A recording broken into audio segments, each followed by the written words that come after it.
Good morning and welcome to the Chamber podcast. We are fortunate to have some of our friends from Warren Air Force Base with us this morning. Chief Sutor, uh, thank you for being here. Appreciate you coming and talking to us. So, to get started, just I kind of always blow the lead. So, just introduce yourself, talk about what you do, what your role is at Warren, so all our folks get a handle on that. Yeah, absolutely. Thanks, Dale. This is really appreciate this opportunity. So Chief Master Sergeant Chris Sutor. Of course, I work on FE Warren Air Force Base. I'm at the 90th Operations Group. So the 90th Operations Group is kind of the organization on FE Warren that does the ICBM, the Intercontinental Ballistic Missile operations for the base and throughout this local area. So we have all of the missileers that go out in the missile field across the three states, Wyoming, Nebraska, and Colorado, and provide that nuclear deterrence for our nation. The other part of the operations group we have what are called our missile alert facility managers, and we have 15 different missile alert facilities throughout the missile field, and they are there kind of taking care of those facilities, as well as all the professionals that are out there in the missile field, whether it's our maintainers, making sure that everything is fixed and ready to go as it needs to be, as well as all of our security forces members that are out providing security across the missile field. So that's kind of mostly what we do across the operations group. Gotcha. So, explain to you guys are in the Air Force, so you know this every day, right? But explain to our folks what is a command chief? What do you do? How do you get to Yes. how do you be one? Yes, sir. What is that role in the United States Air Force? Yes, sir. So my position, I'm a senior enlisted leader. A senior enlisted leader is in any organization that's at what we call at the squadron level or above. You basically are tied to the hip with a commander. So you have a commander that leads that organization. And in any organization, we have officers, we have enlisted members, we have our civilians. Really, I'm that senior enlisted advisor to that commander, to be that sounding board, to help him or her lead that organization. So that's primarily what we do day to day, as well as I am the ranking enlisted member in my organization. So I'm kind of helping oversee all of our enlisted members, making sure they have the training they need, the equipment they need, all the opportunities to succeed that they need, and to help them grow and develop. So we're just, as a team, helping my boss, my commander, lead that organization. And then a command chief is very similar position. It's just that the senior enlisted leader for a base. So in this case, Colonel Galbert is our commander for FE Warren, and Chief Mosley is our command chief, but still in that same role as that. Chief Mosley is that senior enlisted leader to Colonel Galbert and helping lead all the enlisted and help lead all of FE Warren Air Force Base. So you guys are you're the ones on the ground. Yes, I mean, sir. you're dealing with you get a 19-year-old that goes through BMT, they go to school, they show up on your base, that they are your responsibility to make sure they are doing their job. Am I? Absolutely right. So America's sons and daughters, right? People from all walks of life, from all parts of the country, different countries across the world, different continents across the world, join the military. And through luck or desire or what have you, we have about 4,200 of them that end up here at FE Warren. We have a very young population here. So to that point, I think I want to say about 61% of our enlisted are under the age of 26. So a lot of folks that come here, maybe it's their first time away from home, first time away from that support network, mom, dad, friends, all those types of things, and they come to a different part of the country, and it's absolutely on us to help make sure they're successful, to take care of them, to make sure they have all the support that they need to be able to function as adults, as well as get the mission done. So big responsibility you have every day, taking these young people, and I mean, what I would argue is one of the most important missions that our nation has, running the strategic deterrence mission. But I think we don't understand that a lot of days, that who's really responsible for this mission is uh, they're not kids anymore, but they're Right. kids when they come out of high school. You inherit them. They come to Cheyenne, Wyoming. Maybe they're from Los Angeles or New York or wherever. They have this huge culture shock, and then we stick them into a mission where there's no room for mistakes. So Yes, sir. talk a little bit about that. How do you the modern kid coming out of school, how do you try to deal with some of that? I mean, you can't be their parent, their mom and their grandma and their boss and but you kind of have to be. Yes, So you do. how do you balance that between um, you know, putting your arm around somebody and lifting a young person up and making sure that they do their job? What's your approach to that? So really, it comes down to understanding, we're all human, and understanding the humanity of everybody, and looking back, to, especially for our young airmen that are coming up, understanding that they're growing and they're learning. You absolutely have to have high standards. We have high standards for them, whether it's through their day-to-day job, through their dress and appearance, and those are kind of things that are set, foundationally in them from day one when they go through basic training. So it's just kind of building upon that, those foundational skills they learn in basic training. They go to technical training to learn their craft, whether they're a security forces member, whether they're a maintainer, whether they're an admin professional, and it's just making sure that they learn that job, holding them to those standards, but understanding that none of us is perfect. So we all continue to grow. Uh, you know, Obviously there's people make mistakes, but are they every mistake that we can come back from? How do we learn from that? How do we continue to grow? How do we continue to challenge ourselves? Um, you know, Asking for perfection is not realistic, but we look for excellence. We want our airmen to be excellent and to be professional, and we continue to hold them to that every day. And sometimes, we make sure that things going on at home, whether it's their personal life, it could be financially, we make sure that we have support, things to help support them in all those types of areas. So that way, if things are taken care of at home, especially if they have families, they don't have families on their minds and those type of things, they know that their family's taken care of. So that way they can focus on the job when they're here. So we have all those things across base to help our airmen succeed so they can succeed at the mission. So I think back to when I was a young man, or 18, 19, 20, 21 years old, even maybe after I graduated from college. I think one of the things I did not understand is I didn't really understand the world around me. I didn't Mm-hmm. understand the importance of, if somebody would say strategic deterrence to me, my brain would go, "Oh, that's great. Where are the hot chicks hanging out on Friday night?" Right. So I mean, this is just reality, right? So It is. you're so how do you and do you feel like that most of these guys and gals grab onto it pretty fast about just the that's a lot of weight for It is.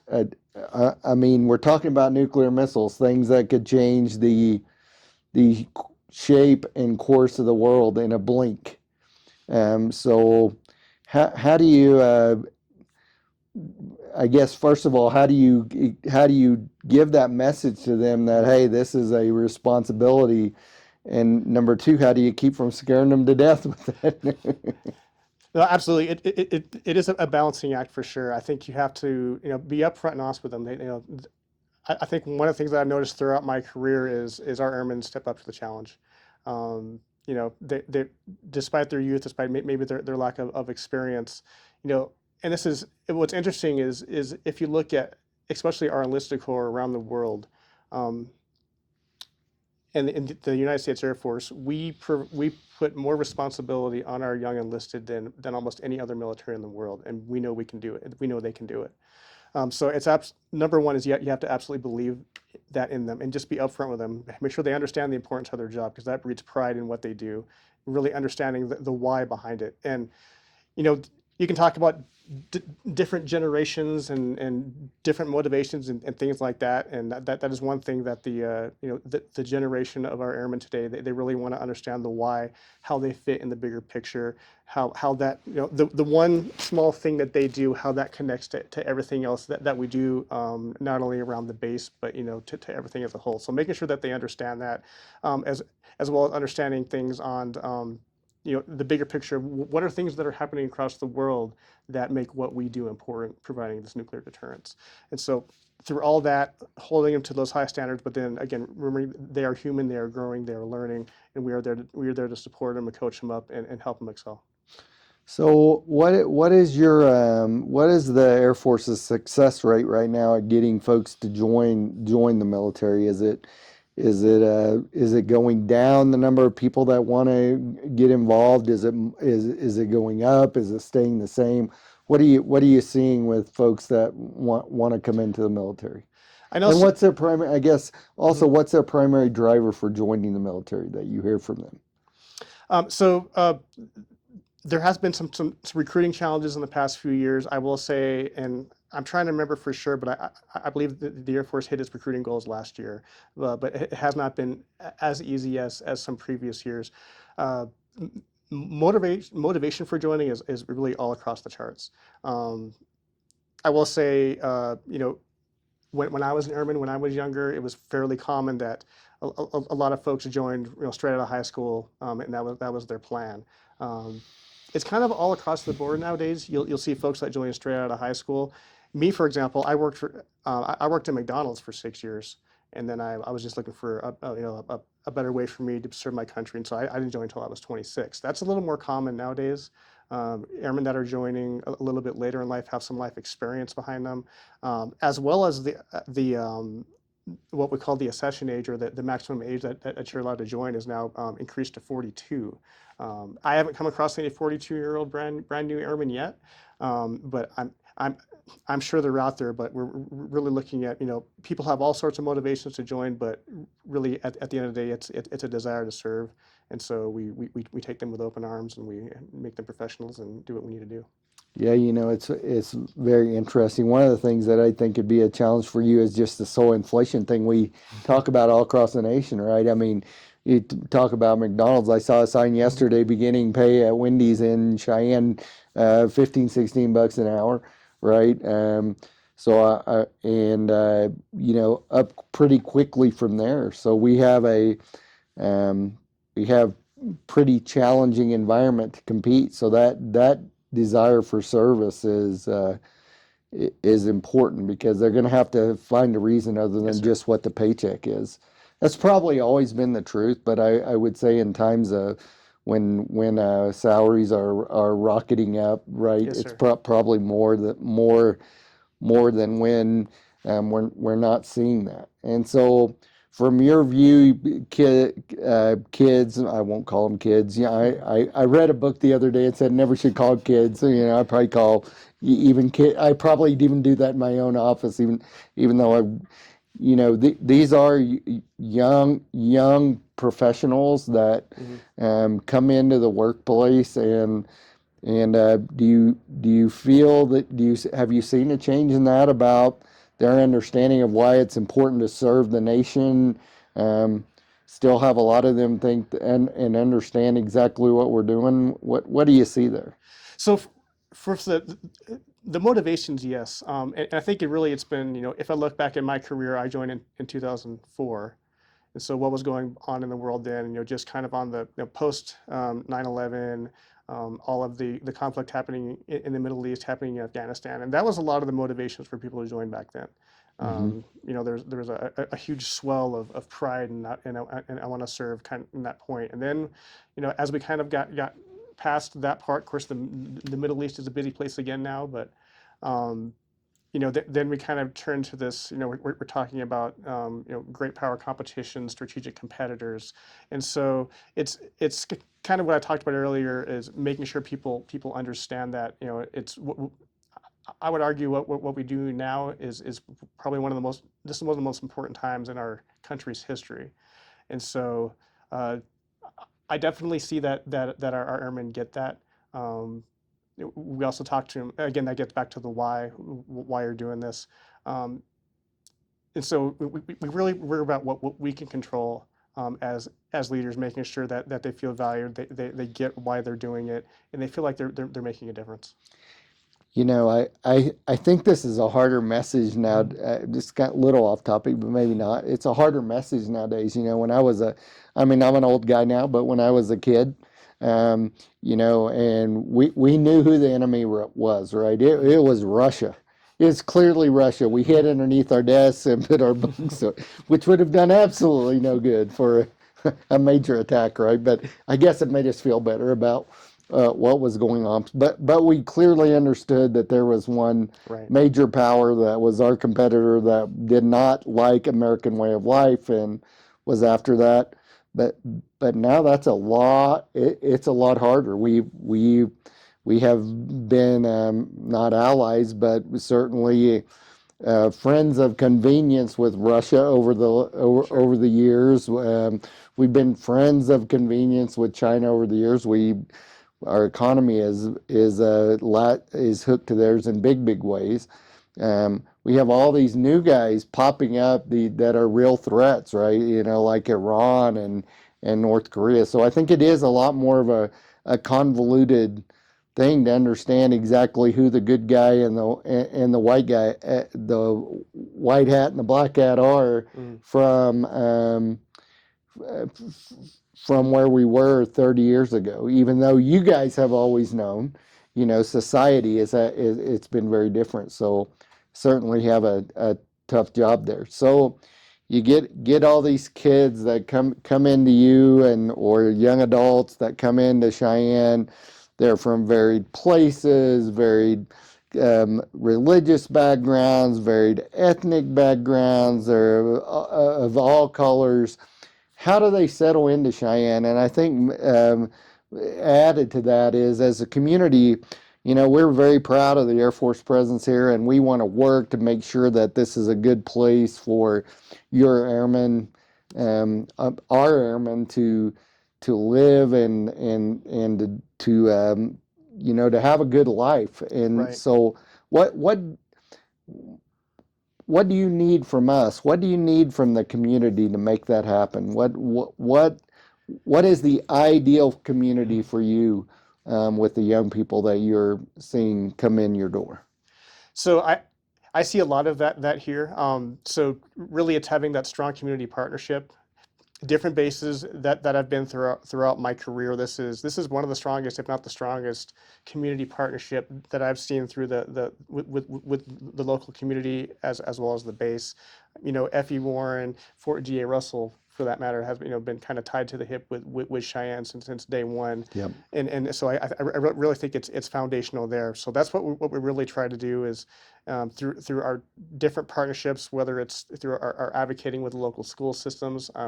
Really appreciate some of the school programs that we have, whether it's the Purple Star program, which really helps our young our students that having two military children of my own, that grew up bouncing around to different schools, just going through that transition and just having somebody, and that's kind of what the Purple Star program does, is really helps them transition. Having gone through 4 or 5 different school districts and trying to make different classes match different requirements, helping make sure that they're able to make new friends, and so just having that environment um, just available for them and ready to go, as well as the Purple Cord program.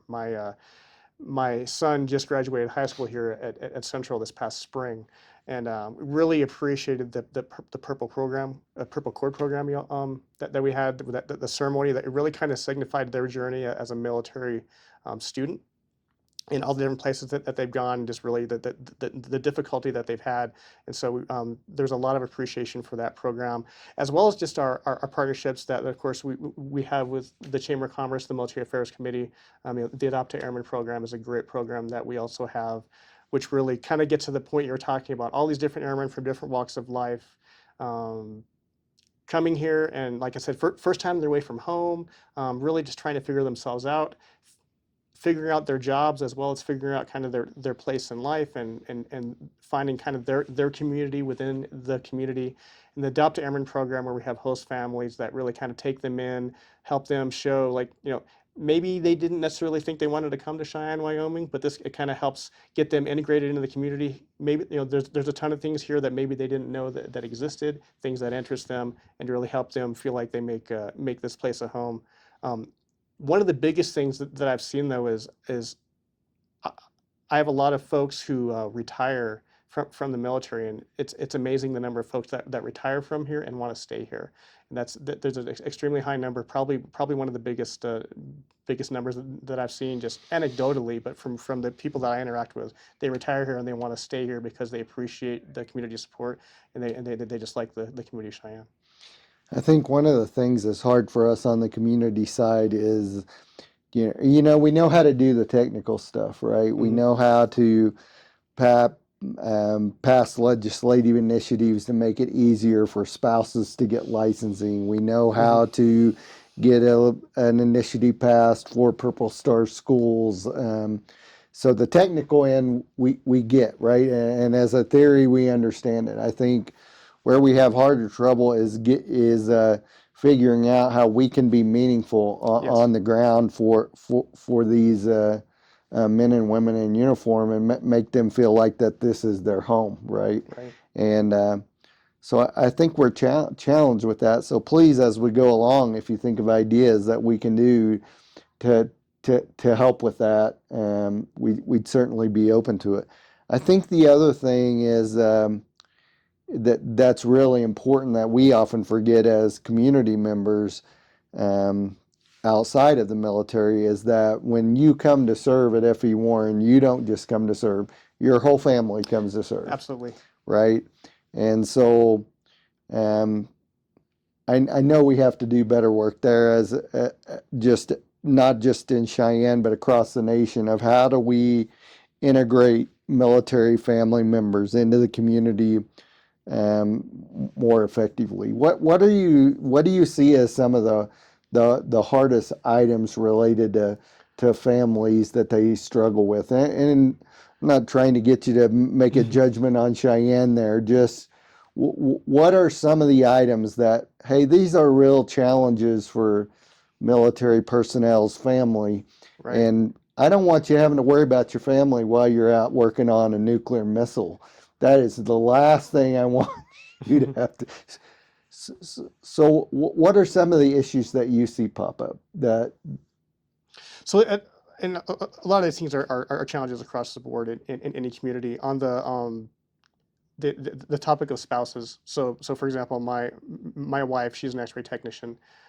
So every 3 4 years we pick up and move. She works here at Cheyenne Regional Medical Center. But those are challenges, just in the sense of, and like you said, we have the technical things figured out. So the licensing, now we have it where actually the Air Force will pay for licensing for different states and things like that. So that's not too much of a challenge, but it's just having to pick up and start over again. Because usually, and it's not in Cheyenne, but really anywhere, you go to a new place, in this case, to a clinic or a hospital, and you're kind of starting at the bottom. And so that can definitely be a challenge or a frustration for military spouses, and all the sacrifices that they go through. Um, the other thing, really, and this is across the board. You mentioned in inflation earlier, and that's just finding good affordable housing. It's tough here. This community continues to grow. It's going to continue to grow, and so that is a consistent challenge that we have. We have a limited number of housing on base, um, and a lot of people try to live on base. And I know that there's been partnerships with the community to try to get some more housing and some more affordable housing options built, that are going to be happening. But yeah, that is a constant challenge, and I it's not one that's solved easily, but it's definitely one that's on our airmen's minds. Yeah, so talk a little bit about the housing. What your average cat looking for housing. What are they looking for?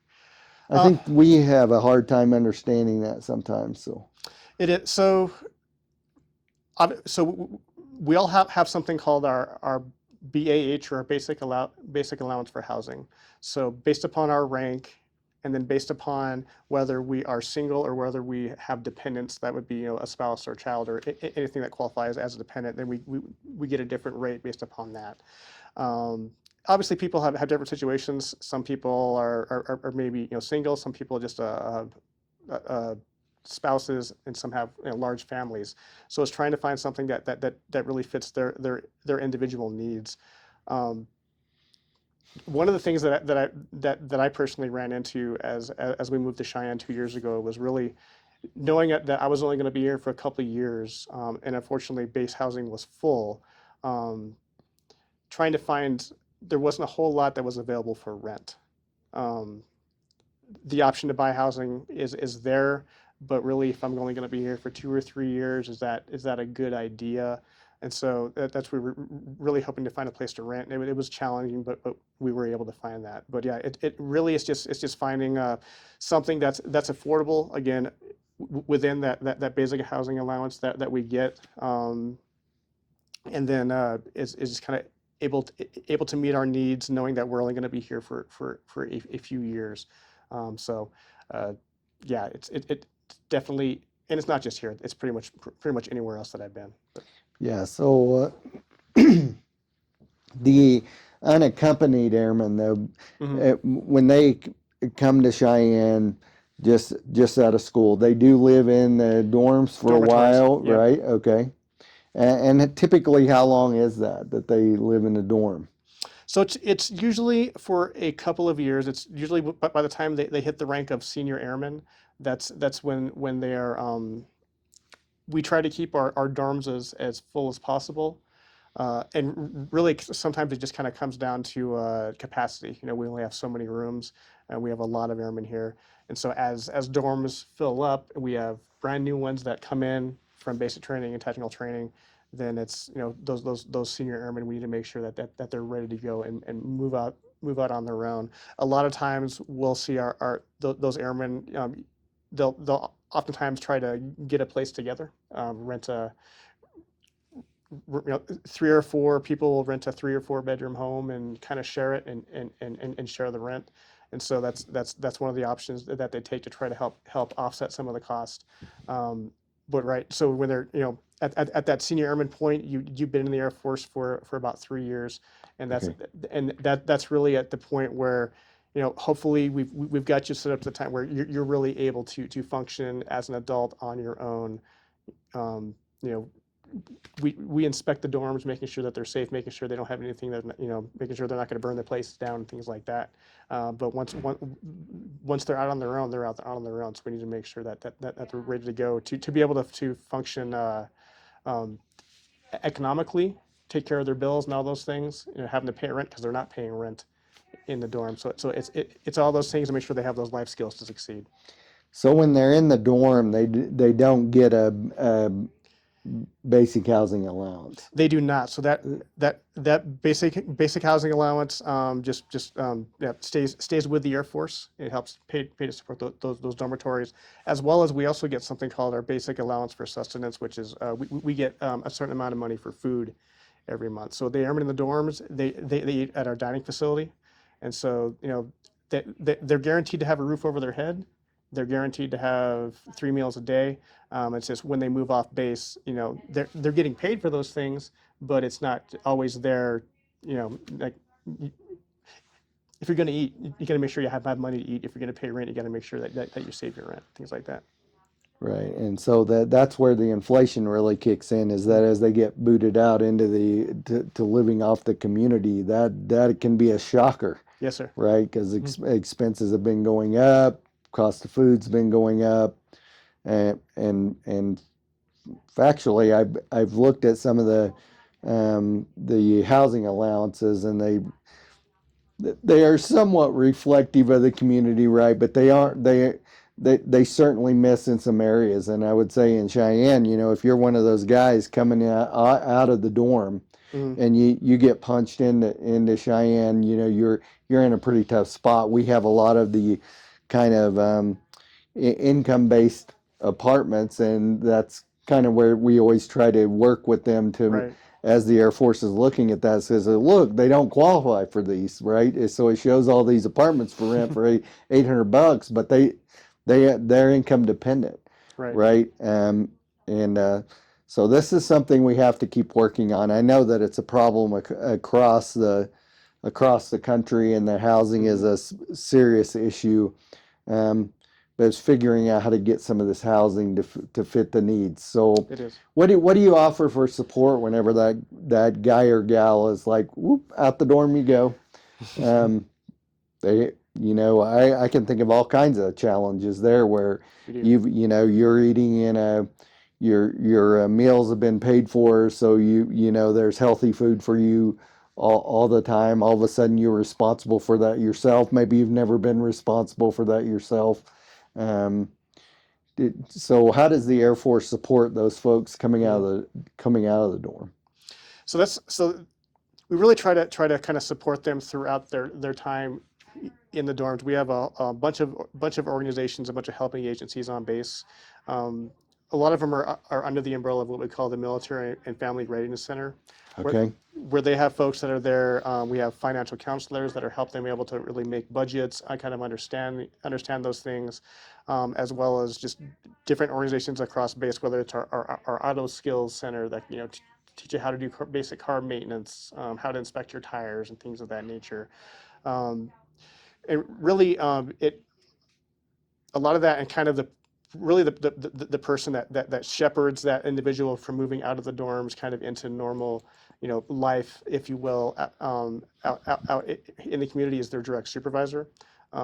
That's kind of things that we talked about. In the Air Force, we're not only concerned with how you're doing just kind of the 9 to 5 daily job, but how you're doing at home and all those sorts of things. And it's really our direct supervisors that are plugged into them, know how they're doing day to day, and have those relationships with them where if they have questions, if they're running into troubles, that we're able to there to help them, bounce back from that. And we also have our first sergeants, which our first sergeants are kind of the individuals in each unit that really help kind of oversee how airmen are doing, whether it's, we call it good order and discipline. So it's, are they being professional? Do they have everything that they need? If there's family problems that pop up, it just life happens. Sometimes maybe you have a death in the family, and family's 3,000 miles away.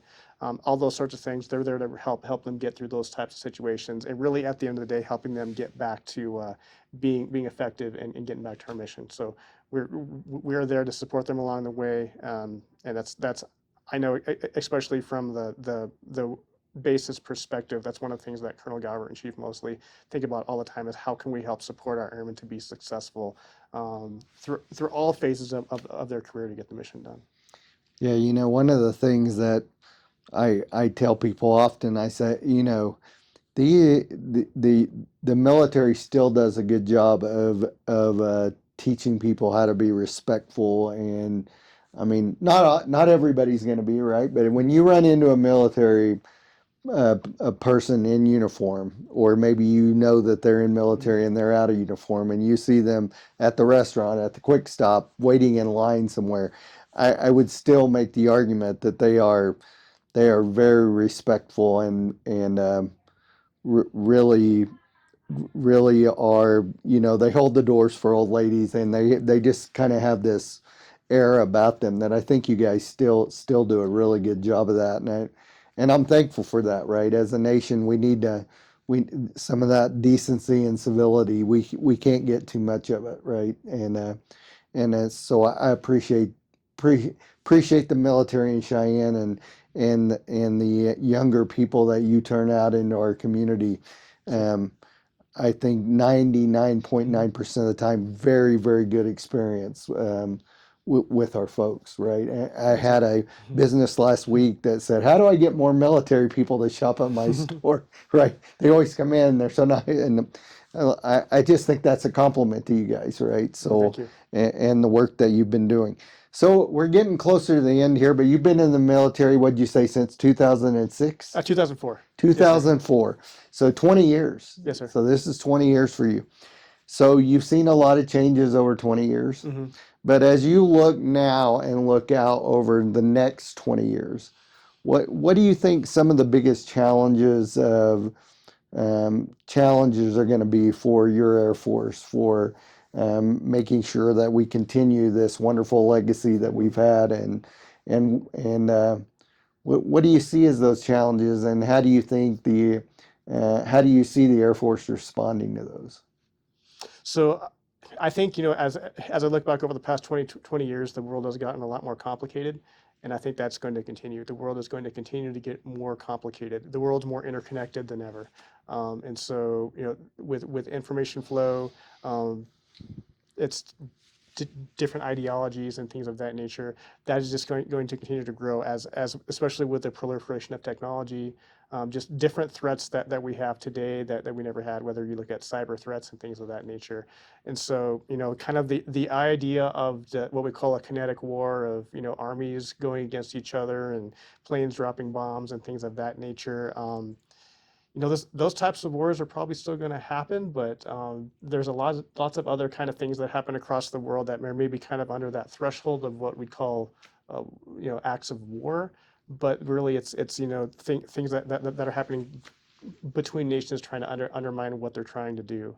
And so that just causes a level of complexity throughout our world. And I think the Air Force is we're working to kind of orient itself to all those new different challenges and just be really ready to expect the unexpected. You know, all these things that are on the horizon, artificial intelligence and all these things that we talk about, and we just know that we have to be ready for whatever comes, whatever challenges happen. I think we are just ready to expect the unexpected in a lot of ways. So I think what you're telling me by that is that we have to keep our airmen flexible, We do. right? They're going to have to, and they're going to have to be a vast knowledge of. They've got to know a lot. They're going to have to learn a lot, right? And they're going to have to be flexible because the world is changing very rapidly. And that is one thing that I have seen from our airmen today. Our airmen today are probably some of the most they're the most intelligent airmen that I've come across. As far as their ability to learn, their knowledge and things that they know about the world, that is surpassed my generation. And so it's capitalizing on their capabilities, harnessing their talents, making sure that they're taken care of, and making sure they're able to succeed, that they feel part of the local community. That'll then help them do what we need to do to keep our nation safe. I think it's kind of been a just history in the United States that every generation always is like, oh, then this generation, what are we going to do? Right. That they're somehow messed up. But I think we're a little wrong about that right now. It's true that every generation is different. But the generation that we have coming out of high school that are in their 20s right now, they are very, very smart folks that have certainly a better understanding of the world, right, than my age group ever did. Have a better understanding of more accepting of other cultures, other religions than my age group ever was, right? And so it's different. So we have to figure out how to manage that. But that is also a lot to our benefit if we can ever figure it out, right? But at the end of the day, your job is just to take care of the men and women that serve this nation in uniform. We appreciate and thank you for your service and thank you for your effort to do that. And please keep us updated if there's something that we can do that would benefit men and women in uniform in Cheyenne to make this a better place for them to go and to come and live and be a part of our community. We're always looking for those suggestions, so please keep that in mind. I'd offer you any parting words for the community of Cheyenne? I just say thanks to everyone across the Cheyenne and the surrounding communities. We definitely appreciate all the support that you give us. I truly mean this is probably the most supportive military community that I've ever been a part of throughout my career, and definitely appreciate, the partnerships that we have with, of course, the Chamber of Commerce and all the different avenues that we have to upchannel any concerns that we have, and just the support we have. So sometimes we're not maybe not able to make everything happen that we want to make happen, but at the end of the day, we have the support, we have the advocacy, and that's what's most important, and it's greatly appreciated. So thank you. Thank you, everyone, for joining us. I would just remind you as you listen to this conversation that this is our Air Force. This is our men and women. This is the young people of our nation that our future is dependent upon. So always do our best out there to take care of them, and to make them feel a part of our community and of our churches and of our families, and so that they know that we appreciate the hard work that they do defending this nation every single day. Thank you, everyone. Have a great week. Thank you.